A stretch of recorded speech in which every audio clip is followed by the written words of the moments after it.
నమస్కారం. Public vision న్యూస్కి స్వాగతం. నా పేరు రాజు. ముందుగా హెడ్లైన్ చూద్దాం.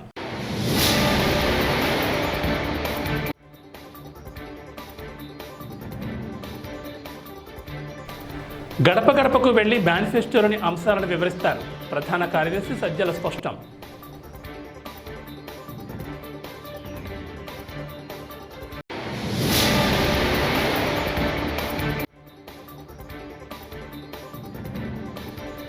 వైసీపీ 5 ఏళ్ల పాలనలో 8 లక్షల కోట్ల అవినీతి విమర్శించిన కొమ్మారెడ్డి పట్టాభిరామ్.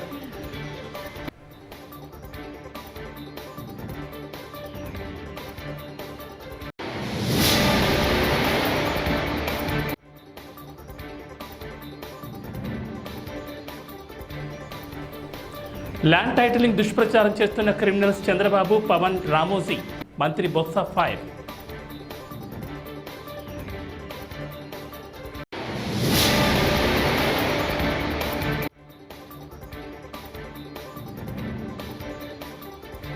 విద్యార్థులకు ఇబ్బంది లేని పాత ఫీజు రియంబర్స్మెంట్ విధానాన్ని మళ్లీ అమల్లోకి తెస్తాం. నారా లోకేష్.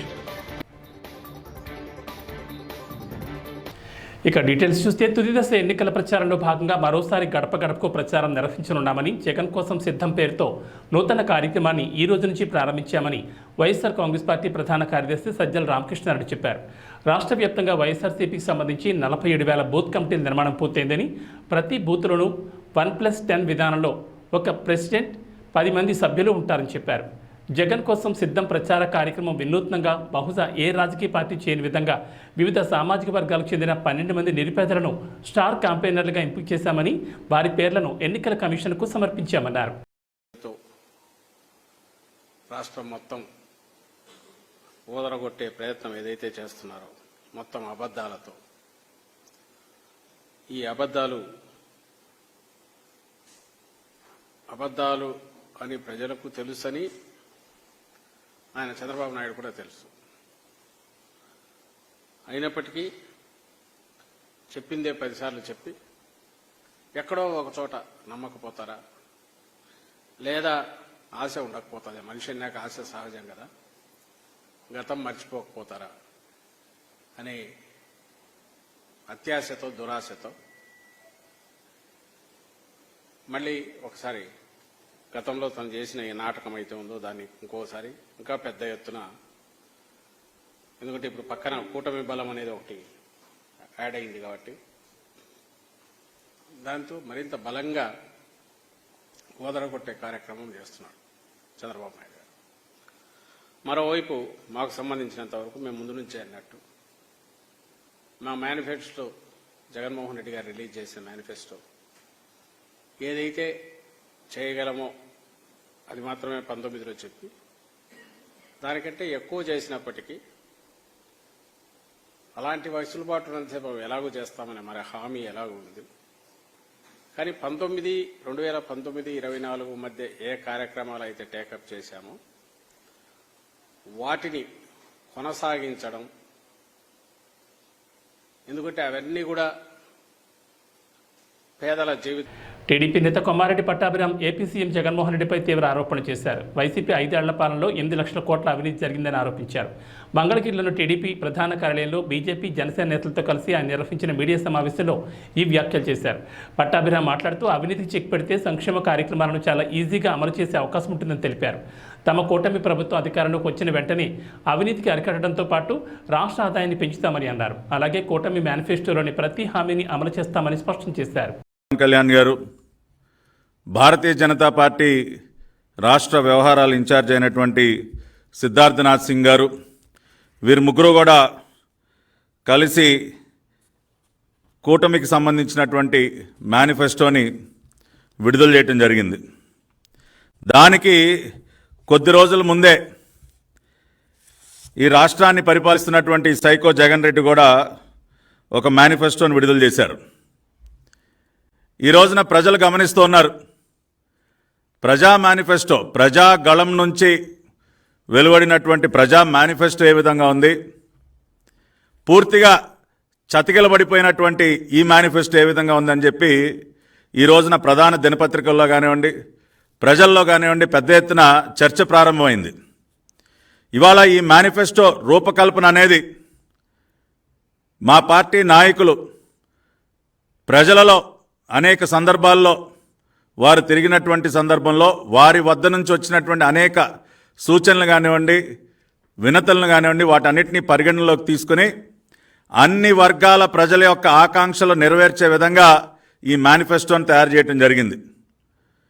నారా లోకేష్ గారు యువగళం పాదయాత్ర దాదాపు సంవత్సర కాలం పాటు ఆయన 3200 కిలోమీటర్లు ఏదైతే పాదయాత్ర చేశారో ఆ పాదయాత్రలో అన్ని వర్గాల ప్రజలతో ఆయన సమావేశాలు ఏర్పాటు చేసుకోవటం జరిగింది. వారి సమస్యలను అర్థం చేసుకోవటం జరిగింది. వాటికి పరిష్కారాలను కూడా అందిస్తామని ఒక భరోసాని హామీ ఇవ్వటం జరిగింది. దానికి సంబంధించి ఆ యువగళం పాదయాత్రలో ఆయన వద్దకు వచ్చినటువంటి, ఆయన పరిశీలనకు వచ్చినటువంటి అనేక సమస్యలకి ల్యాండ్ టైటిలింగ్ యాక్ట్పై టీడీపీ, జనసేన, బీజేపీ కూటమి అసత్య ప్రచారం చేస్తోందని విద్యాశాఖ మంత్రి బొత్స సత్యనారాయణ మండిపడ్డారు. ఏపీ ల్యాండ్ టైటిలింగ్ యాక్ట్పై చంద్రబాబు, పవన్ కళ్యాణ్ పిచ్చి అబద్ధాల కోర్లుగా విషప్రచారం చేస్తున్నారని, దానిపై ఏమాత్రం అవగాహన లేకుండా మోసగాళ్లా మాట్లాడుతున్నారన్నారు. ప్రైవేట్ ఆస్తుల రిజిస్ట్రేషన్ ప్రక్రియలో హక్కుదారులకు కేవలం జిరాక్స్ పేపర్లు ఇస్తారని, ఒరిజినల్ ప్రభుత్వం దగ్గరే ఉంటాయనేది పచ్చి అబద్ధమని కొట్టిపారేశారు. చంద్రబాబు, పవన్ కళ్యాణ్లు ప్రచారం చేస్తున్న మాటల్లో ఎలాంటి వాస్తవాలు లేవని, ప్రభుత్వంపై నిందలేస్తూ తద్వారా ఎన్నికల్లో లబ్ధి పొందాలనేది తెలుగుదేశం, దాని అనుబంధ పార్టీలతో పాటు వారికి వత్తాసు పలికే పచ్చ మీడియా తాపత్రయమన్నారు. ఇలాంటి దుష్ప్రచారం చేస్తున్న వాళ్లను క్రిమినల్స్తో పోల్చడం తప్పేం కాదన్నారు. ఏదైతే రిజిస్ట్రేషన్ జరుగుతున్న ప్రాసెస్ ఉందో అందులో ఉన్న లీకేజ్ ఇది, అందులో ఉన్న కొన్ని ఫీచర్స్ ఇంకా టైటిన్ చేసి ఇంకా పకడ్బందీగా ఈ దేశంలోనే, ఈ రాష్ట్రంలో భూ హక్కుదారులు ఉన్నారో వాళ్ళకి ప్రయోజనాలు చేకూర్చేటట్లు ఈ కార్యక్రమాన్ని రూపొందిస్తున్నాం. దానికోసం ఇది జరుగుతున్నది. దాని మీద ఇదేదో మన ఒకటి అప్పుడు యూపీఏ ప్రభుత్వం ఉన్నప్పుడు కానీ, ఎన్డీఏ ప్రభుత్వాలు ఉన్నప్పుడు కానీ ఒక సమగ్రమైన ఒక ఈ యాక్ట్ని తీసుకురావాలని, నేషనల్ ల్యాండ్ టైటిల్ యాక్ట్ని తీసుకురావాలని వాళ్ళు ప్రయత్నాలు చేస్తున్నాయి. అప్పటి నుంచి రాష్ట్రాలతో సంప్రదిస్తున్నాయి. రాష్ట్రాలు వచ్చి వారి అభిప్రాయాలు చేస్తున్నాం. మనం కూడా మన అభిప్రాయాలు చెప్పాం. మనం కూడా మనం మసోదా తయారు చేస్తాం. మనం కూడా చేశాం. కానీ దాంతోపాటు రిజిస్ట్రేషన్లో ఏదైతే ఉందో ఆ రిజిస్ట్రేషన్ ఉన్న లోపాలని, ఏదంటే ఇప్పుడు ఉన్న రిజిస్ట్రేషన్లో ఏంటంటే ఒక విద్యా దీవెన, వసతి దీవెన పథకాలను తీసుకొచ్చి విద్యార్థులను ముఖ్యమంత్రి జగన్ చాలా ఇబ్బంది పెడుతున్నారని టీడీపీ యువనేత నారా లోకేష్ మండిపడ్డారు. గతంలో ప్రభుత్వాలు డబ్బులను నేరుగా కాలేజ్ అకౌంట్లలో వేసేవని, ఇప్పుడు విద్యార్థులకు ఇలాంటి ఇబ్బంది ఉండేది కాదని అన్నారు. జగన్ కావాలనే కొత్త విధానాలు తీసుకురావడంతో విద్యార్థులు ఇబ్బంది పడుతున్నారని చెప్పారు. తాను పాదయాత్ర చేస్తున్నప్పుడు బస్ డ్రైవర్ ఒకరు తనను కలిశారని, 1.80 కాలేజీ కట్టి తన కూతురు సర్టిఫికెట్లు తీసుకెళ్తున్నారని, తన మాదిరి ఎందరో తల్లిదండ్రులు ఇబ్బంది పడుతున్నారని, ఫీజు రియంబర్స్మెంట్ పాత విధానాన్ని అమలు చేయాలని తనను కోరారని చెప్పారు.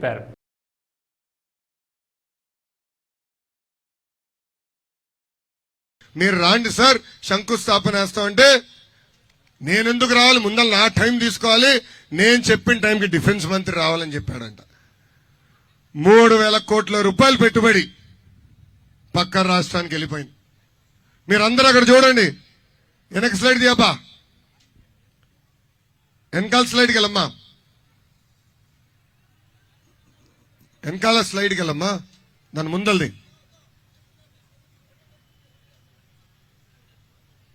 ఇది చూడండి. తెలుగుదేశం పార్టీ అధికారంలో ఉన్నప్పుడు ఒక్కొక్క జిల్లాకు అనేక పరిశ్రమలు తీసుకొచ్చాం. నెల్లూరుకి చూడండి, సెంకార్ప్ తీసుకొచ్చాం. ఫోన్లు తయారు చేసే పరిశ్రమలు తీసుకొచ్చాం. టాటా లాంటి ఉన్నత పరిశ్రమలు తీసుకొచ్చాం. ఏం తమ్ముడు మళ్ళీ మార్చినావు? నాకని స్పీడ్ ఉన్నావు నువ్వు. 2 నిమిషాలు ఓపిక పడి బిడ్డ. సింహపూరి యూత్ కదా. వైకాపా మేనిఫెస్టో తెల్లకాగితంతో సమానమని ఎన్టీఆర్ తనయుడు నందమూరి రామకృష్ణ వ్యాఖ్యానించారు. కృష్ణా జిల్లా పెనమలూరు నియోజకవర్గం కానూరులో టీడీపీ అభ్యర్థి బోడే ప్రసాద్ మద్దతుగా ఆయన ఎన్నికల ప్రచారంలో పాల్గొన్నారు. అసెంబ్లీ అభ్యర్థిగా బోడే ప్రసాద్, ఎంపీ అభ్యర్థిగా బాలశౌరి అత్యధిక మెజార్టీతో గెలుస్తారని ధీమా వ్యక్తం చేశారు. కూటమి మేనిఫెస్టో ఏపీ అభివృద్ధికి బాటలు వేస్తుందని పేర్కొన్నారు. రాష్ట్ర భవిష్యత్ బాగుపడాలంటే ముందు చూపున్న చంద్రబాబు సీఎం కావాలని ఆకాంక్షించారు. కూటమి అభ్యర్థులను భారీ మెజార్టీతో గెలిపించాలని ప్రజలకు విజ్ఞప్తి చేశారు. అలాగే బాలశౌరి ఎంపీ క్యాండిడేట్ ఇద్దరు కంటెస్ట్ చేస్తారు. వాళ్ళు తప్పకుండా అత్యంత మెజారిటీతో గెలిపిస్తారని నమ్మకం. కర్నూలు కాన్స్టిట్యూన్సీ కానీ మొత్తం విజయ్ కాన్స్టిట్యూన్సీ కానీ తప్పకుండా అత్యంత మెజారిటీ గెలిపించి నారా చంద్రబాబు నాయుడు ముఖ్యమంత్రి చేసి మళ్ళీ మన తెలుగు రాష్ట్రాన్ని ఆంధ్రప్రదేశ్ రాష్ట్రాన్ని భారతదేశంలో ప్రథమ స్థానంలో పెట్టే వంతు మన అందరిలోనూ ఉంది, ఓటర్స్లో అందరిలోనూ ఉంది. ఎందుకంటే వాళ్ళ భవిష్యత్తు కానీ వాళ్ళ పిల్లల భవిష్యత్తు అందరూ భవిష్యత్తు మన చేతిలో ఉంది. వారు మీ తెలుగుదేశం పార్టీకి కార్యకర్త తెలుగుదేశం పార్టీ తప్పకుండా గెలుస్తారని మంచి నమ్మకం ఉంది. టీడీపీ మేనిఫెస్టో ఎలా చాలా ఆనందం ఉంది, బ్రహ్మాండంగా ఉంది. ఈ మేనిఫెస్టో అనేది డెవలప్మెంట్ మేనిఫెస్టో అనేది మన వైఎస్ఆర్సీపీ మేనిఫెస్టో చాలా కాగితం ఏం లేదు. భవిష్యత్తు మంచి మంచి మంచి మంచి మేనిఫెస్టో నమ్మకం ఉంది. అందరూ ఆదరిస్తున్నారు. వైసీపీ మేనిఫెస్టోకి టీడీపీ మేనిఫెస్టోకి వ్యత్యాసం చాలా తేడా ఉంది. ఏముందన్న ఇసుక మేనిఫెస్టో ఏం లేదు, అదే తెల్ల కాగితం తప్పితే ఏం లేదు. ఒక పక్కన ఉన్న డబ్బులు ఇవ్వడం, ఇంకో పక్కన ₹10 ఇంకో పక్కన ₹1000 గుంజుకోవడం తప్పితే దీన్ని మేనిఫెస్టో అందుకు టెంప్ చేయడం తప్పితే ఓటర్స్ని పక్కన ₹10 విధంగా రూపంలో ఎలక్ట్రిసిటీ పవర్ కానివ్వండి, బస్ ఛార్జెస్ కానివ్వండి, అన్ని రూపాయలు రేట్లు పెంచేసి రావులు మద్యం కానివ్వండి, శాండ్ కానీ పన్ను కూడా భవిష్యత్తు కూడా పోయింది మన ఆంధ్రప్రదేశ్ రాష్ట్రానికి. అది కూడా చెప్పకుండా డిపెండ్ చేశాడు ముఖ్యమంత్రి. వైఎస్ షర్మిల చెత్తకాయంతో పోల్చింది మేనిఫెస్టో, వైసీపీ మేనిఫెస్టో ఏమంటారు? ఈ మేనిఫెస్టో ఏం లేదు, అనుకుంటే మేనిఫెస్టో ఏం లేదు, తెప్పించుకోవడం తప్పితే ఏం లేదు. మేనిఫెస్టో ఏం లేదు. ఏపీ ఎన్నికలు వాలంటీర్ల చుట్టూ తిరుగుతున్నాయి. ఈసీ ఆదేశాల నేపథ్యంలో ఎన్నికల విధులకు వాలంటీర్లు దూరంగా ఉంటున్నారు. ఈ నేపథ్యంలో తాజాగా శ్రీకాకుళం జిల్లా టెక్కల్ అసెంబ్లీ అభ్యర్థి దువ్వాడ శ్రీనివాస్ మాట్లాడుతూ వాలంటీర్లు ఉద్యోగాలకు రాజీనామా చేసి వైసీపీ తరఫున ఎన్నికల ప్రచారంలో పాల్గొనాలని అన్నారు. ఇప్పుడు రాజీనామా చేసిన వారిని జూన్ 5వ తేదీ నుంచి మళ్లీ విధుల్లోకి తీసుకుంటామని దువ్వాడ అన్నారు. ప్రతి వాలంటీర్ రాజీనామా చేసి వైసీపీ కండువా కప్పుకుని ప్రచారం చేయాలని చెప్పారు. తమ మాట వినని వాలంటీర్లను విధుల నుంచి తొలగిస్తామని హెచ్చరించారు. టెక్కల్లో నిర్వహించిన విస్తృత స్థాయి సమావేశంలో మాట్లాడుతూ ఆయన వ్యాఖ్యలు చేశారు. దువ్వాడ చేసిన వ్యాఖ్యలు దుమారం రేపుతున్నాయి. కండువా వేసుకోలేదని, రాజీనామా చేయలేదని ఏ వాలంటీర్ దగ్గర నుంచి రిపోర్ట్ వస్తే ఆ వాలంటీర్ 5వ తారీఖు నుంచి ఉండడు. అప్పుడు మీరు చెప్పినా మేము వినము. అయితే ఎవరైతే రాజీనామా చేసి కండువా వేసుకొని నేను చెప్పిన పద్ధతుల్లో తిరుగుతున్నారో ఆ వాలంటీర్ ఖచ్చితంగా జూన్ 5వ తారీఖు నుంచి కొనసాగుతాడు. ఆ వాలంటీర్ జూన్ 5వ తారీఖు నుంచి కొనసాగుతాడు. ఇది క్లారిటీ. ఇంకెవరైనా కానీ రాజీనామా చేయలేదంటే వాళ్ళు మనకు పని చేయరు అని అర్థం. కండువా వేసుకోలేదు అంటే వాళ్ళు మనకు పని చేయరు అని అర్థం. ఇది నేను క్లారిటీగా మా రిపోర్ట్స్ మాకున్నాయి, మీ రిపోర్ట్స్ మాకు తెలుస్తాయి. కాబట్టి అది ఎవరైతే రాజీనామా చేయలేదో వాళ్ళ మీద మేము కనీసం అంటే కనీసం దృష్టి పెట్టే ప్రసక్తే లేదని సందర్భంగా తెలియజేస్తున్నాను. అదొకటి మెయింటైన్ చేయాలి ఇమీడియట్ గా. ఈ రోజుకే ఇంకా బ్యాలెన్స్ వాలంటీర్లు ఎవరైతే ఉన్నారో ఈ రోజే రాజీనామా చేయండి. లేదా రేపు 3వ తారీఖు నాటికి ఇంకా ఏ వాలంటీర్ అయినా కానీ రాజీనామా చేయలేదని మాకు తెలిస్తే మాకు అక్కర్లేదా వాలంటీర్, వాడితో పని కూడా లేదు. ఇంకొకటి వస్తాడు, అదే ప్లేస్ లో మనొకటి వస్తాడు, పెట్టుకోండి. ఈ 10 రోజులు పని చేయమనండి. ఈ 10 రోజులు ఎవరైతే పని చేస్తాడో అతనే మన వాలంటీర్, అతనికే పెడతాం. ఇది మీకు స్పష్టంగా తెలియజేస్తున్నారు. మీరు ప్రతి గడపకు కూడా వెళ్లి ప్రచారాన్ని ఉధృతం చేయాలని కోరుతున్నాం. అయిపోయింది, మన తిరుగులు అన్ని అయిపోయినాయి. ఇక్కడి నుంచి మీరు ఎక్కడ ప్రచారంలో కూడా తగ్గకూడదని తెలియజేస్తున్నాను. పోలింగ్ నాడు కూడా మళ్లీ మనం సమావేశం ఇంత విస్తృతంగా పెట్టుకోవడానికి అవకాశం ఉండకపోవచ్చు. 13వ తారీఖు ఉదయం 7 గంటలకల్లా మనకి పోలింగ్ స్టార్ట్ అవుతుంది. 7 నుంచి 6. వైకాపా 5 ఏళ్ల పాలనలో ఏపీలో ఆర్థిక విధ్వంసం జరిగిందని సినీ నటుడు శివాజీ మండిపడ్డారు. చిలకలూరుపేట కూటమి అభ్యర్థి పత్తిపాట పుల్లారావుకు మద్దతుగా బుధవారం ఆయన ఎన్నికల ప్రచారంలో పాల్గొన్నారు. రాష్ట్రంలో 5 ఏళ్లలో జరిగిన ఆర్థిక విధ్వంసంతో 5 బుల్లెట్ రైళ్లు వేయొచ్చని శివాజీ విమర్శించారు. ఇచ్చి తీరుతాడు. ఎందుకంటే చంద్రబాబు నాయుడు గారు ఆ దాన్ని ఇచ్చే దాంట్లోనే మీకు ఎలా ప్రతిఫలం రావాలని ఆలోచించి ఇంకా మంచి చేయాలని చూస్తాడు. ఎందుకంటే ఈ వయసులో ఒక మనిషి, ఒక 70 సంవత్సరాలు దాటిన ఒక మనిషి 40 డిగ్రీలు, 42 డిగ్రీలు, 44 డిగ్రీలు, ఈ రోజు 44 డిగ్రీల్లో ఆయన మీటింగులు చెప్తా ఉన్నాడంటే ఆయన చూడని పదవా, ఆయన చూడని పవరా, ఆయనకు తెలియని నాయకులా, ఆయనకు తెలియని రాజకీయమా? లేదు. మనిషిగా మనం ఈ భూమి మీద పుట్టినప్పుడు 10 మందికి సాయం చేసిపోతే చరిత్ర గుర్తుపెట్టుకుంటుంది. ఒక మనిషి వినాశనం చేసిపోయాడు అంటే అది కూడా చరిత్ర గుర్తుపెట్టుకుంటుంది. మంచి చేయడం చేత కాదు కాబట్టి ఏదో ఒకటి చేద్దామని వినాశనానికి పూనుకున్నాడు మన ఆపద్ధర్మ ముఖ్యమంత్రి గారు. దయచేసి సోదరులారా, మీ అందరికీ చెప్తున్నా, వ్యవసాయం దెబ్బతింది, ఉద్యోగం దెబ్బతింది, నీటిపారుదల రంగం దెబ్బతింది, రోడ్లు దెబ్బతిన్నాయి. రేపు పొద్దున మీ బిడ్డల భవిష్యత్తు ఒక్కసారి ఆలోచించండి. మీ బిడ్డలకు భవిష్యత్తు లేదు. కొత్తగా కంపెనీలు రావాలా, ఒక మహానగరం నిర్మించబడాలా, ఈ రాష్ట్రంలో ఈ దేశంలో ఒక విప్లవం, చంద్రబాబు నాయుడు గారు అనే మనిషి ఐటీ రంగంలో ఒక విప్లవం తీసుకొచ్చాడు. ప్రతి ఒక్కరికి తెలిసి ఈ విషయం, ప్రపంచానికి తెలిసి ఈ విషయం. కానీ మనకు తెలిసి తెలియనట్లు నటించాలనుకుంటారు కొంతమంది. ఇక మీద నటించారు అని అంటే మాత్రం మీ బిడ్డలకి భవిష్యత్తు ఉండదు. మనం బతికేది మన పిల్లల కోసం. అటువంటి పిల్లల్ని మనం వాళ్ళ జీవితాలని పైకి తీసుకెళ్ళాలి అని అనుకుంటే, ముందుకు తీసుకెళ్ళాలి అనుకుంటే దయచేసి ఇంకొకసారి మాత్రం తప్పు చేయకండి. దయచేసి చంద్రబాబు నాయుడు గారిని, కూటమి అభ్యర్థుల్ని ఎన్నుకోండి. పవన్ కళ్యాణ్ లాంటివి ఒక నిజంగా ఆంధ్రప్రదేశ్ రాజకీయాల్లో ఒక కొత్త ఒరవడే పవన్ కళ్యాణ్ గారు. అట్లీస్ట్ ప్రశ్నించేవాడు ఒకడు ఉండాలి, అక్కడ గట్టిగా ప్రశ్నించేవాడు ఒకడు ఉండాలా. పిఠాపురంలో కూడా అత్యధిక మెజారిటీతో ఆయన్ని గెలిపించండి. ప్రజలంటే భయపడాల రాజకీయ నాయకులు. ముఖ్యమంత్రి వైఎస్ జగన్మోహన్ రెడ్డి ఫ్యామిలీపై షర్మిల విషం కక్కుతున్నారని వైఎస్ఆర్సీపీ మహిళా నేత వాసిరెడ్డి పద్మ పేర్కొన్నారు. వైఎస్ జగన్ వ్యక్తిత్వం, స్వభావం మీకు తెలీదా? వైఎస్ జగన్ గారు ఎవరి చేతిలోనూ రిమోట్ కంట్రోల్గా వ్యవహరిస్తారా అని ప్రశ్నించారు. బుధవారం వాసిరెడ్డి పద్మ మీడియాతో మాట్లాడితే భారతి గారి పేరు తీసుకొస్తున్నారు. సందర్భం లేకుండా ఆమె పేరు తీసుకురావడం అభ్యంతరకరమన్నారు. భారతి వేకుజాముని ఫోన్ చేశారని మీకు ఎవరు చెప్పారో సునీత సమాధానం చెప్పారని నిలదీశారు. ఇప్పటికైనా మించిపోయింది లేదు, అవినాష్ రెడ్డిని ఉపసంహరించుకోండి అని చెప్తోంది. అంటే రాజకీయాల్లోకి, ఆంధ్రప్రదేశ్ రాజకీయాల్లోకి మీరు వచ్చింది కేవలం మీ పర్సనల్ ఎజెండాతో వచ్చారు. ఇక్కడ కాంగ్రెస్ పార్టీ లేదు, రాహుల్ గాంధీని ప్రధానమంత్రిని చేయడం అనేది లేదు, బీజేపీని వ్యతిరేకించడం అనేది లేదు, లేకపోతే మరి ఏ రాజకీయమూ లేదు. అసలు రాజకీయ ఉద్దేశము లేదు, ప్రజలకు మంచి చేయాలనే సంకల్పం అంతకంటే ఆమెకు లేదు.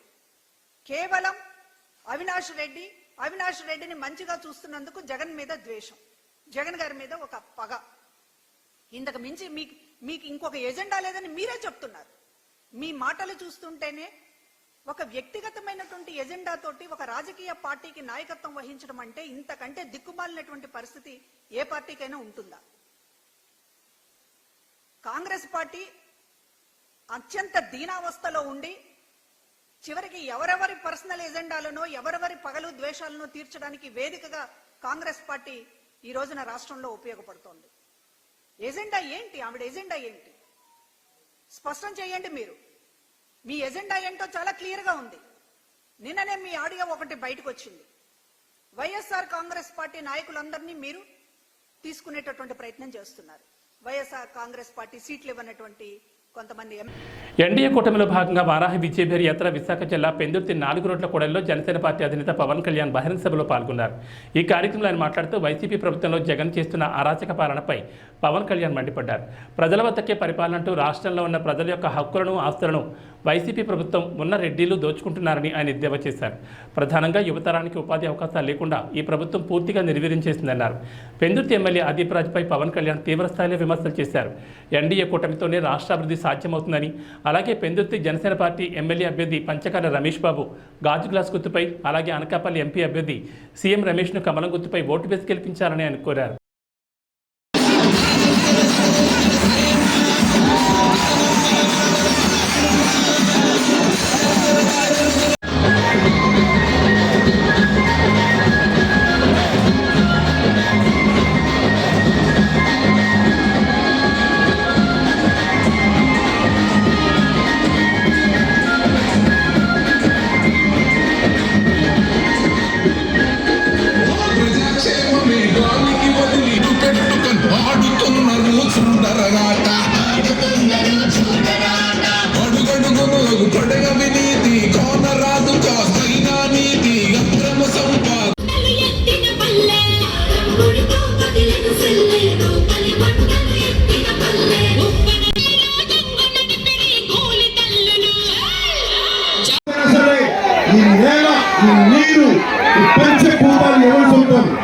జగన్ సొంతమా, పెద్దిరెడ్డి గారి సొంతమా, అదీప్ రాజ్ సొంతమా, ఎమ్మెల్యే అదీప్ రాజ్ సొంతమా?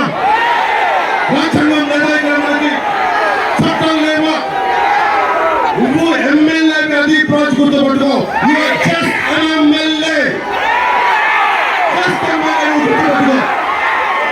ఒకసారి చూడు, ఇంతమంది యువత రోడ్ల మీద వచ్చి తిరగబట్టాలంటే ఒక్కొక్కరు వైసీపీ గుండానికి గుండెల్లోకి బండిలోకి చిల్లి రావాలి. పోరాడితే పోయేదే ఉంది. ఏదో పోరాడకుండా ఏమి రాదు. ప్రాథమిక హక్కులు రావు. అంబేద్కర్ గారికి దండలు వేయచ్చు, విద్యాసంస్థ పెట్టచ్చు. కానీ ప్రాథమిక హక్కుల కోసం, ప్రాథమిక హక్కులు స్వచ్ఛమైన గాలి, స్వచ్ఛమైన నీరు ఇవన్నీ మన హక్కు. హక్కుని ఎవరు ఇవ్వరు. కొట్లాడి తీసుకోవాలి, పోరాటం చేసి తీసుకోవాలి. ఎవరు ఇవ్వరు. తాడిగ్రామం అయ్యా బాబు అంటే ఒక్కడే మాట పోరాటం తీసుకోవాలి. అది ప్రజలు తుంగలు తొక్కి మనం అధికారం సంపాదించాలి, హక్కులు సంపాదించాలి. దేశంలో ఎన్నడూ లేని విధంగా గాజువాక అసెంబ్లీ నియోజకవర్గ వైఎస్ఆర్ కాంగ్రెస్ పార్టీ అభ్యర్థి గుడివాడ అమర్నాథ్ లోకల్ మేనిఫెస్టోను పార్టీ కార్యాలయంలో విడుదల చేశారు. గుడివాడ అమర్నాథ్ మాట్లాడుతూ ప్రజలు, నాయకులు అభిప్రాయాలు సేకరించి లోకల్ మేనిఫెస్టో రూపకల్పన చేశామని అన్నారు. ఉగాది రోజున లోకల్ మేనిఫెస్టోకు సంబంధించి వెబ్సైట్ లాంచ్ చేయడం జరిగిందని ఆయన అన్నారు. మేధావులు, ఉపాధ్యాయులు, రిటైర్డ్ అధికారులతో సమావేశమై గాజువాక అభివృద్ధికి లోకల్ మేనిఫెస్టో రూపకల్పన చేశామని తెలిపారు. గాజువాక పారిశ్రామిక ప్రాంతంలో ఎన్నో పరిశ్రమలు, యువతకు ఉపాధి అవకాశాలకు కృషి చేస్తారని, అదేవిధంగా విజయభారతి పేరుతో యువతకు ఉపాధి మరియు చిన్న తరహా పరిశ్రమల ఏర్పాటుకు సహకారం అందిస్తారని చెప్పారు. శ్రీనగర్ నుండి పాత గాజువాక వరకు ఫ్లైఓవర్ బ్రిడ్జ్ నిర్మాణానికి కృషి చేస్తామని అన్నారు. ఉత్సవాలు నిర్వహిస్తామన్నారు. గాజువాక పరిధిలోని ఎండాడ బీచ్ టూరిజం ప్రాంతంగా అభివృద్ధి చేసేందుకు కృషి చేస్తామన్నారు. పేరుకి మన ప్రాంతం ఇంత పెద్ద ఎత్తున ఒక పారిశ్రామిక వాడగా, ఇంత పెద్ద ఎత్తున జనాభా కలిగినటువంటి ప్రాంతంగా 4.5 లక్షల మంది ప్రజలు ఇక్కడ ఉన్నటువంటి పరిస్థితుల్ని వీటన్నిటిని బేరీ చేసుకున్న తర్వాత ఇండస్ట్రియల్ గ్రోత్ వల్ల వచ్చినటువంటి కాలుష్యం అండ్ జనాభా పెరుగుదల, ఇప్పుడు ఉన్నటువంటి పరిస్థితులు ఇవి. మరి ఇప్పుడున్నటువంటి పరిస్థితుల తర్వాత ఏం చేయాలి? రానున్నటువంటి 25 సంవత్సరాలు మన భవిష్యత్తు, ఈ ప్రాంతం తాలూకు భవిష్యత్తు ఏ రకంగా తీర్చిదిద్దాలనేటువంటిది ఆలోచన చేయాల్సినటువంటి సమయం ఇప్పుడు వచ్చింది. ఇప్పుడున్నటువంటి పరిస్థితుల్లో ఇప్పుడు ఉన్నట్టుగా ఎలాగ వెళ్ళిపోదామా? ఈ రకంగానే పెరుగుకుంటూ వెళ్ళిపోతాం. ఇంకా జనాభా పెరిగిపోతుంటది. పరిస్థితులు మరింత ఈ కాంక్రీట్ జంగిల్లో రానటువంటి కాలంలో ఈ పెరుగుతున్నటువంటి కాలుష్యంతో కలిసి మనం వెళ్ళిపోవడం, పెరుగుతున్నటువంటి జనాభాతో కలిసి వెళ్ళిపోవడం, రేపు రానటువంటి కాలంలో ఏ రకంగా గాజువాకను ఊహించుకోవాలి అనేటువంటి దాని మీద చాలా మంది అభిప్రాయాలు తెలిసినప్పుడు 2 దారులు మనకున్నాయి. ఒకటి, మన ఉన్నటువంటి పరిస్థితుల్ని ఇంకా పెరుగుతుంటూ పోతే క్వాలిటీ ఆఫ్ లైఫ్ అనేటువంటి తగ్గిపోతుంది. జనాభా పెరిగిపోవడం, మన క్వాలిటీ ఆఫ్ లైఫ్ అనేటువంటి తగ్గిపోద్ది అనేటువంటి దానిది ఒకటి. అలాగే ఆదాయ వనరులు కూడా బాగా తగ్గిపోతాయి. పర్ క్యాపిటల్ ఇన్కమ్ అనేటువంటిది కూడా రానటువంటి కాలంలో మరింత తగ్గిపోయేటువంటి అవకాశం ఉంటుంది, ఇప్పుడు ఉన్నట్టుగా మనం వెళ్ళిపోతే. రెండోది, కొత్త వ్యాపార సంస్థలు, ఏదో కొత్త వ్యాపారాలు. ఇప్పుడున్నటువంటి పరిశ్రమలతో కన్నా తక్కువ కాలుష్యం వెదజల్లేటువంటి ఆలోచనలతో కొత్త వ్యాపార.